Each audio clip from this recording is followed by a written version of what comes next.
Welcome back to Get Unstuck and On Target. I'm Mike O'Neill. Whether it's our team at Bench Builders working with a company or it's me coaching a CEO one-on-one, getting leaders and companies unstuck is at the heart of everything I do. And that is exactly what this podcast is all about.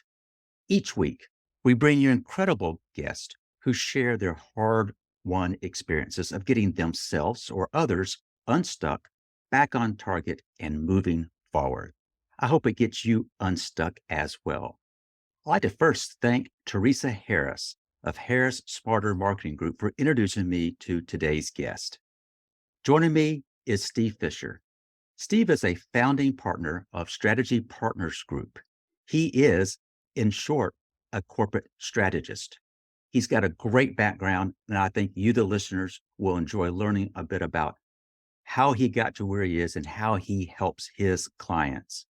Welcome, Steve. Thank you, Mike, for having me on. I'm looking forward to this conversation. Well, as people who listen to this on a regular basis know, this is an unscripted conversation. And as such, I know that you have an interesting background that kind of led you to kind of where you are. It goes all the way back to college. Don't you have like an engineering degree? That's right.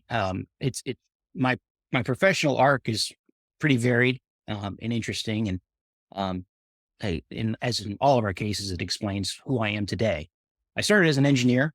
I thought I was going to be typical math guy, engineering guy. That was always my aptitude, and that is my my formal education is in engineering. And I did that coming out of school for a little while. That moved into some consulting work when I was in my 20s. And then that actually ended up moving into financial services, and ended up being the CFO of a financial services firm for a couple of decades. And then when that chapter of my professional career came to an end, I moved back into consulting here but I have a little more gray hair now than when I did it in my 20s, and have a little different amount of tools I can offer to a client. So it's just kind of, I've come full circle, and I've come from engineering to CFO to now full-blown corporate strategist and advisor to business owners and C-suite executives. There's no question, Steve, that arc that you described has served you well. I don't know if this has been your experience. I spent 20 plus years in a corporate setting. I was a senior HR leader, and I kind of learned all of the different seats that HR has to sit in. For the last 15 years, I have been, for lack of a better term, a consultant. And boy, oh boy, a lot of people have a misnomer about being a consultant, but what they assume is you've got nothing but free time. And what I'm finding, that's not necessarily the case. How would you describe your transition from being a CFO, not just a CFO, but a CFO for a financial services business? That's a double. You got to get it right, is it not? Well, yeah, it's coming out of a heavily regulated industry. So you do have to, pay attention to your details and pay attention to your processes and procedures. And actually the fundamentals of running a business and, looking at, collecting metrics, knowing which metrics to look at, that sort of thing, developing strategy, for going forward. That is pretty universal. Those basic muscles to do that are pretty universal independent of the type of industry you're in. Yes, you do in every industry. There are some particular nuances you need to pick up and learn, but as a consultant, and you know this, you learn to develop that other muscle, which is learning to quickly adapt to different industries. And one of the things that I've always considered one of my strengths is the ability to quickly focus in on what the real key problems are, the key concerns are, and differentiate those from, we'll say, the noise that you can get bogged down in. And then moving from, like you, a couple of decades in a W-2 executive role, and now back into consulting. Your focus now is I would say even more focused on customer service than maybe you were in your prior W-2 world, where your customer is your company. Now your customer is all of your customers across multiple companies, multiple personalities you're dealing with, and multiple schedules you're dealing with. So it's not sitting back and just working on your own time, so to speak. Right before we hit the record button, Steve and I were comparing notes. You got a request from a client at 10 p.m. local time for you, resulting in you getting up early this Mhm. morning. Maybe not early for you, perhaps early for most at 4 o'clock a.m. We're recording this at 9:30. So you've already put a full day in because you're trying to take care of a client. We'll wrap up this recording. You'll go right back to taking care of the client. I myself, I had a Slack message from a client that was sent, and I received it at 9 o'clock last night. It happened to be about 6 o'clock for the client. Um, Clients are on different time zones. Mhm. And as a consultant, particularly as a corporate strategist, have you found that clients, they want quick answers,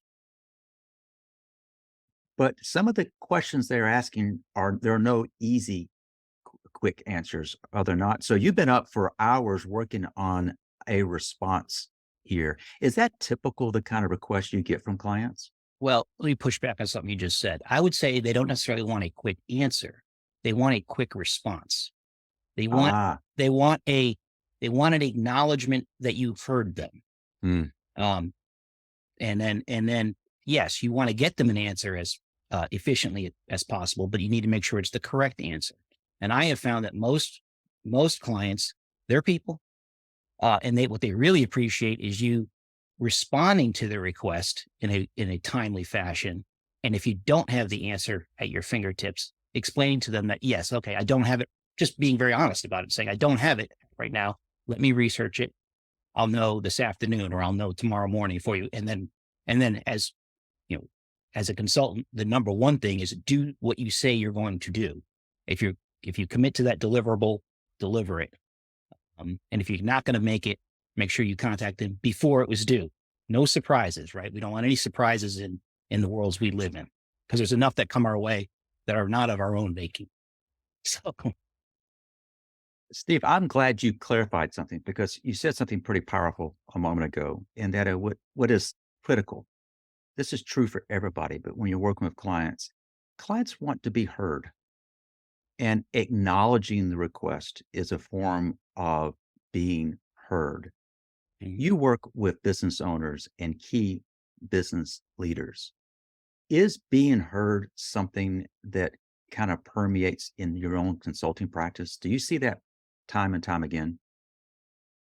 Oh yes, all the time. I mean, my clients reach out to me at all hours, as we've discussed, and I've had many of them tell me directly that one of the reasons they enjoy working with me is that I at least acknowledge them, and that customer service is something that they appreciate. It's also something that I don't want to sound like the old crotchety old man, but let's face it, customer service skills are lacking across the board. And so when you come across a business or a person that you're doing business with who exhibits a modicum of competency with customer service, you notice it. Even subconsciously, you notice it. And I have found that that's a very effective way for me to grow my business and grow my own personal brand and my company's brand.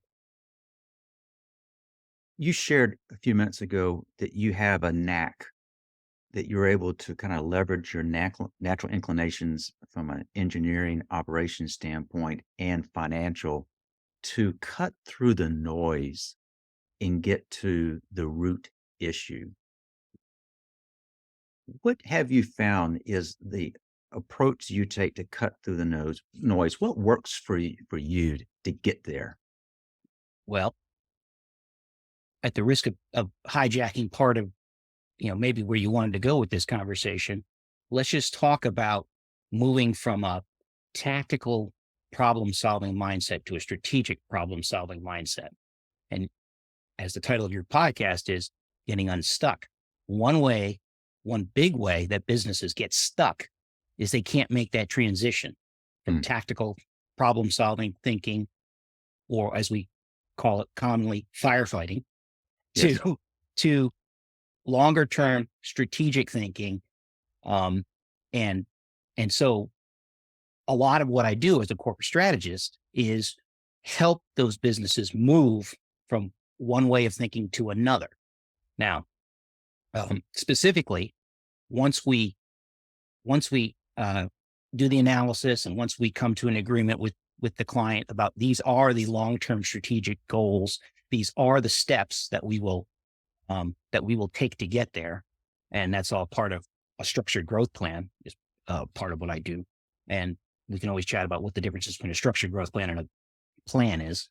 But once you have that in your frame of mind, every conversation I'm in with a client, and as you imagine, I'm sitting in a room or on a call with a client, and maybe there's other various levels of management of their management team involved in the conversation.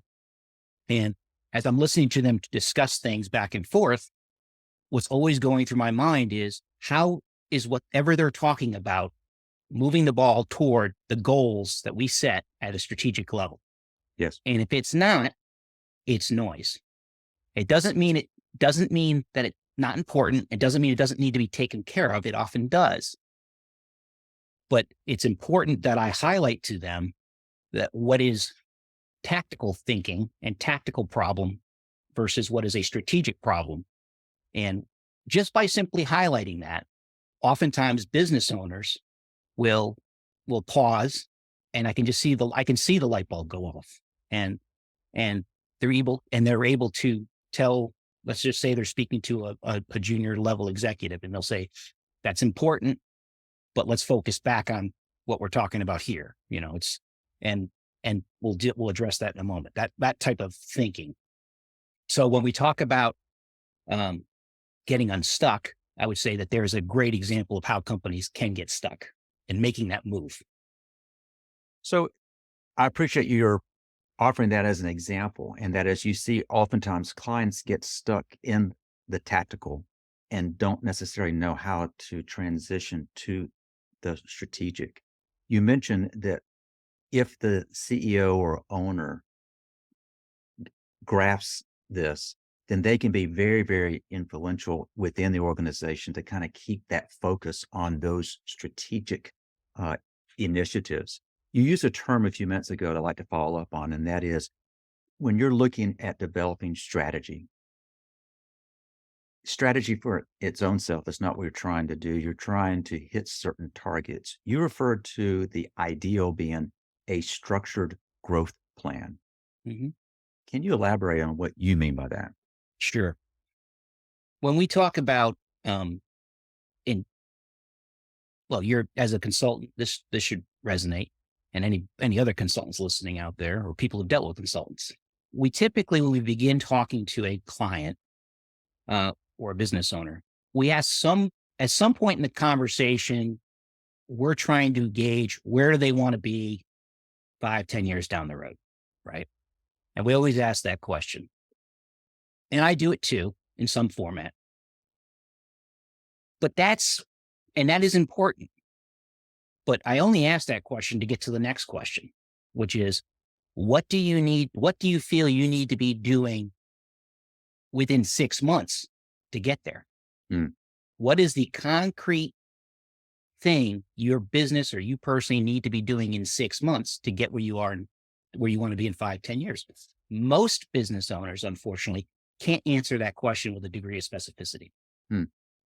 And that is because they don't actually have what I would consider a structured growth plan. A structured growth plan is a written step-by-step process. And this is the engineer in me coming out, right?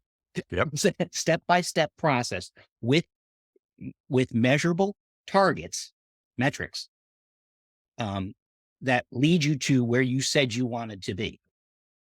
Now, developing the plan is only part of the process, right? Once you develop the plan, now you have to implement the plan, which means you have to now get your buy-in from all the various stakeholders at the company.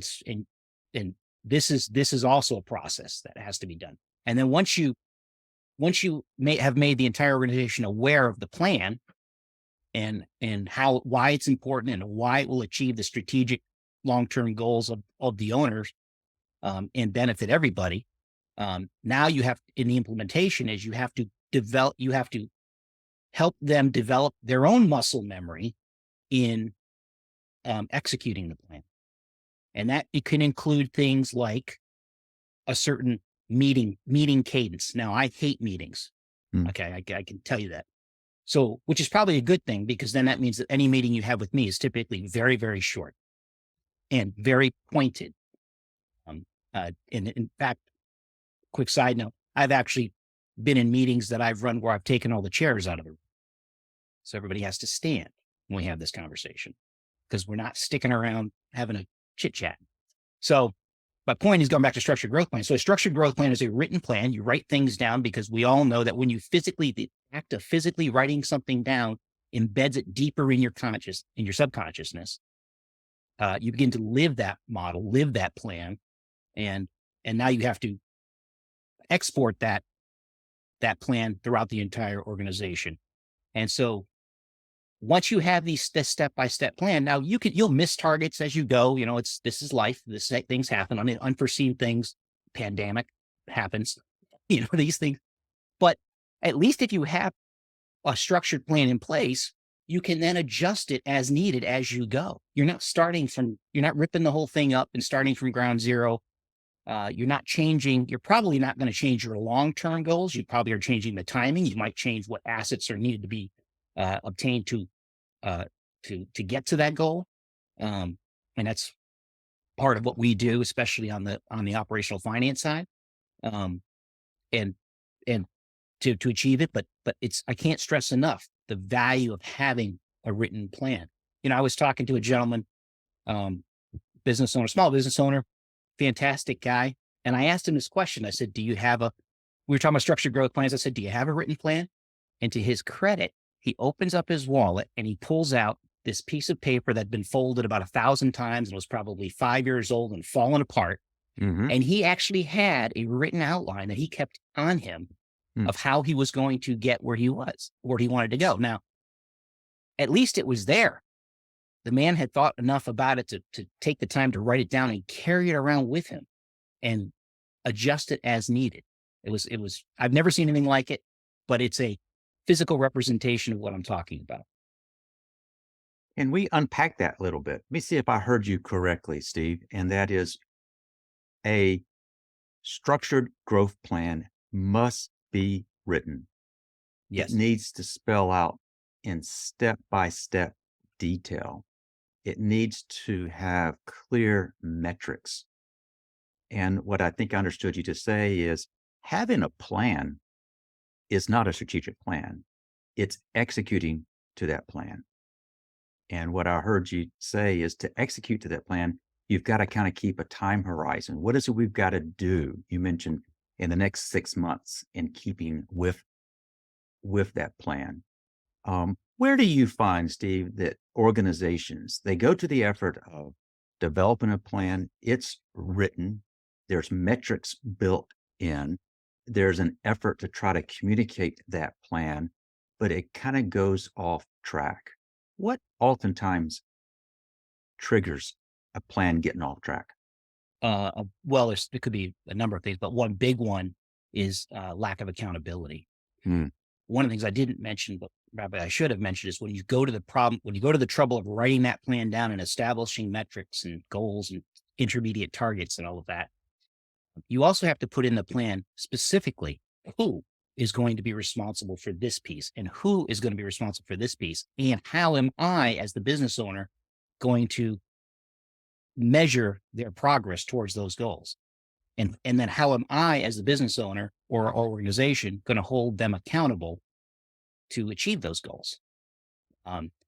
So depending on the maturity of the organization or size of the organization, holding people accountable can be a problem because my experience, for example, when you're dealing with smaller business owners, very entrepreneurial people. Um, these are incredibly talented, forward-thinking people typically. They are certainly willing to roll up their own sleeves and get things done, which is a whole separate issue of how you get stuck. But Yep. but but it is how they get how they get their company launched, how they get it to where it's going to be viable. But all these traits, oftentimes, unfortunately, that muscle memory of doing everything yourself typically goes right against the concept of holding somebody else accountable, Ah, because your initial gut reaction to any kind of a hiccup is, let me do it myself. Always done it myself. I can get it.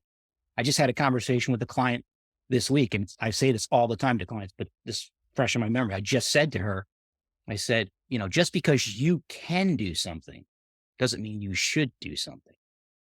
And she nodded and she says, yeah, you're right. She said, I know. yeah. And it's that the ability to know what to delegate, and then how to measure the progress on those items that you delegated out, and then how to hold people accountable. That is the next skill that you have to develop as a business owner or C-suite manager, um, that you may not have had. Remember, most of these, especially in the case of business owners, small business owners, they came up through the ranks of the doers, right? These were the people who they did things. But they had this great idea, and they had the energy and whatever. And they developed this business plan. So it's and it's fantastic, but it's very easy for them to slip back into what they know best, which is for them to do. Yes. Steve, when you clarified that when you have a plan, it needs to be specific. It needs to spell out what needs to be done, by when, by whom, and there needs to be the accountability component. And you raised an interesting point, and that is oftentimes business owners have the capacity to do it themselves. And if an organization is going to grow, it means growing the folks within the organization. This owner needs to be able to effectively delegate. Do you find that business owners oftentimes struggle with that letting go? And when they do, what tips do you have for business owners listening right now? How to let go with confidence? Well, in many ways, when I start working with a business owner, and I would suggest this to you in your own practice, is that when they hire us as a consultant to come in to speak with them about whatever our focus is, they've already taken first step, which is recognizing that they have a problem that they cannot solve with what's between their own ears. Mm, And so they've reached out to us to come in and to talk to them and help them. So that's a great first step, right? They realize it. Where it gets a little sticky is when I start talking to them about this idea of delegation, and I'll say, why aren't you delegating that to Joe? mhm. You know, and they'll say, oh, he's got so much to do, and et cetera, et cetera. And at the end of the day, when you dig a little deeper, what you find is he doesn't trust Joe. Mm, And when I say that to them bluntly like that, you don't trust Joe. What do you mean I don't trust Joe? Joe's been with me for 15 years. I trust him implicitly. I said, no, you don't. Because if you trusted him, you delegate this to him. There's still a part of you that doesn't trust him. And so and when you say it like that, it's so it's like a blast of cold water on them oftentimes. And they'll say, well, think about it. And then they'll either say some version of you're right, or they'll start trusting Joe, or they'll start delegating to Joe and giving Joe the chance to succeed or fail. And by the way, as far as if you're in Joe's position, you're being given this additional responsibility, and you can look at it two ways if you're Joe. One is, I'm getting all this extra work and I'm overworked and yada, yada, yada. And you're going to go into it with what I would consider the wrong attitude, and you will fail Joe. And then Joe is going to be removed from the situation. Which at the end is a net benefit to the business, by the way. hmm, And then, or Joe is going to take it as, this is great. I'm getting more responsibility. Joe's going to excel, or Joe's going to develop skills that he needs to excel. And now you have a much more valuable Joe in the organization. So again, the organization benefits. we talk about working with Gen Z now and all these folks entering the workforce, and they always but for I've heard it for 30 years. It's always about the newest generation moving entering the workforce. They want to learn. They want to develop. Well, this is one way you help them do that, and you keep them engaged by continually giving them interesting things and maybe some not so interesting things to do, but are necessary. And as long as you explain to why it is necessary, they will typically excel. Or they won't, and they'll identify themselves quickly, and you can adjust as needed within your organization. For those who are looking at this podcast on YouTube, they see me nodding up and down with a number of the comments you made. Um, the comment that you shared about in the case of Joe is the owner didn't trust Joe. It seems that that word trust comes up a lot in my work with clients. And that is, if you don't have trust in the organization, it's hard to build an organization that, in fact, could go execute a structured growth plan. Has that been your experience as well? Oh, yes, because there's so many steps involved to you have to delegate steps to other parties outside of the primary business owner. So you have to trust them. And which, by the way, this at the end of the day, what do you have? You're the professional HR, former HR professional, and all. At the end of the day, you end up building a fantastic team, and the develop. And so this is, and then the weight this takes off the owner's shoulders, the relief, the sense of relief is immense. I get them. I've had clients tell me that I've been working with over a long period of time. They'll just catch me to the side and they'll say, "Hey, Steve, I just want to really thank you because you let me sleep at night now." Mhm. It's like, because I'm not stressed about the fact that I don't have, don't have something in place, or I don't have the right person in place. And it's more about that not having the right person in place is usually the one that really gets them, as opposed to not having the right piece, the right tool or financing or something like that. There's ways we can work on that. It's the personnel problem, that at the end of the day is one that really gets them to stay up at night. Well, more the reason for me to invite you on the podcast. You're singing my song. Hmm. Steve, we have had an unscripted conversation about a pretty wide variety of topics, but you have identified fundamentals that really transcend companies of all sizes. And I suspect you work in multiple industries. Do you find that the what you're doing really apply as well, regardless of the size or the nature of the business? Yes, it does. It's scale. One of the things that my company takes pride in the fact that we offer scalable solutions, and so that is what it says it is.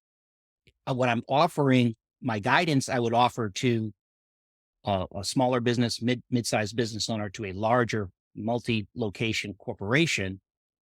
Fundamentally, is is the same thought process, different tactics, different methods of execution, different levels of investment are required, but my overall thought process that I bring is the same. And also, if I might add, this level of trust and all of that, you know, as you probably know, I do a lot of work in mergers and acquisitions Yes. on both the buy and the sell side. And you want to talk about a case where you have to rapidly develop a level of trust with new parties. That's it. If you're a business owner, you go in and acquire as part of your growth strategy is acquisition. And so you go and acquire a competitor. You have to merge those cultures as well as all the tangible items. But where the deal falls apart often is in the merging of that culture. Yes. And you have to develop a level of trust both ways. Those people have to develop because they don't know you either. Right. So all of what I've just said is applicable in that arena as well. And I would say maybe even, well, not more so, but it is equally applicable. When you just mentioned the merging of the cultures as being oftentimes the most challenging. That's been my experience as well. It's hard to put your finger on that term culture. What is culture? And um, I'm not going to go down that path because I don't think we have time to go too far with it. But Steve, as you look at what you do, what your organization does, is there a certain type size organization or circumstances that is an most ideal fit for you and your team at Strategy Partners Group? I seem to get involved mostly in situations where an enterprise it has leveled out, their revenues have leveled out. Um, that's where I seemingly get a lot of calls to come in and help, and it's where we've reached a certain level, usually a revenue level, and the owner or ownership cannot figure out how to get to the next level. They can't quite figure out what's holding them back from breaking through to the next level. They do know uh, that they've reached a point where they've exhausted all the resources they have within their four walls. And so now they reach out to me and say, what, why are we, to your point, why are we stuck? Yes. And what do we need to do to move to the next level? And that's at the end of the day, that's what I do. Now that could be if you're trying to break through that $5 million a year revenue number, or that 10 to $12 million revenue year number, or the 20 to $25 million a year revenue number, or up to, 75 to 100 million, that whatever that number is. But one of the things I do tell them when we get through, when we do that, do this work, as I said, now understand you're going to reach another level where you're going to plateau again. And we're going to have this conversation again about now what do we do? Now the plan changes, right? It's now we need new resources and a new strategy to break through to the next level. And that's kind of where I get brought in, I guess is what I would say. Got you. Steve, I'm learning a lot in this conversation. I trust listeners are doing the same. If they want to reach out to you to connect, what's the best way for them to do so? Uh, you can reach out, my company, website, www.strategypg.com, sfisher@strategypg.com. Those are the best ways to reach out to me. I'd love to talk to folks. I always tell people it doesn't cost anything to have a conversation. So I would love to talk to people. I love talking to different business owners, different industries. Um, it helps my own growth, professional growth, and it just interests me. It's why I do what I do. I just love the diversity of folks I talk to. I think I shared with you before we hit the record button. That's in large part why I enjoy these podcasts. It brings me in contact with smart, articulate people like you. I can learn, and in my learning, hope I can share that with my own uh, clients. Steve, thank you for sharing that expertise and obviously that passion for what you do. Oh, Mike, thank you. This has been very enjoyable conversation. Love to have another one. Maybe we could touch on a subsequent subject, but but love to chat down the road. I would welcome that. I also want to thank our listeners for joining us today. For even more insights about getting unstuck and moving your business forward, let me invite you to subscribe to this podcast by going to unstuck.show. While you're there, you can also sign up for our weekly management newsletter called The Bottom Line. As a leadership strategist, I empower CEOs and business owners to unlock their full potential, strategically transforming their leadership skills to drive team success and foster business growth. So if you're trying to grow your business, but the people problems have slowed you down, let's talk. Head over to bench-builders.com to schedule a free discovery call. So I want to thank you for joining us, and I hope you have picked up some quick wins from Steve that will help you get unstuck and on target.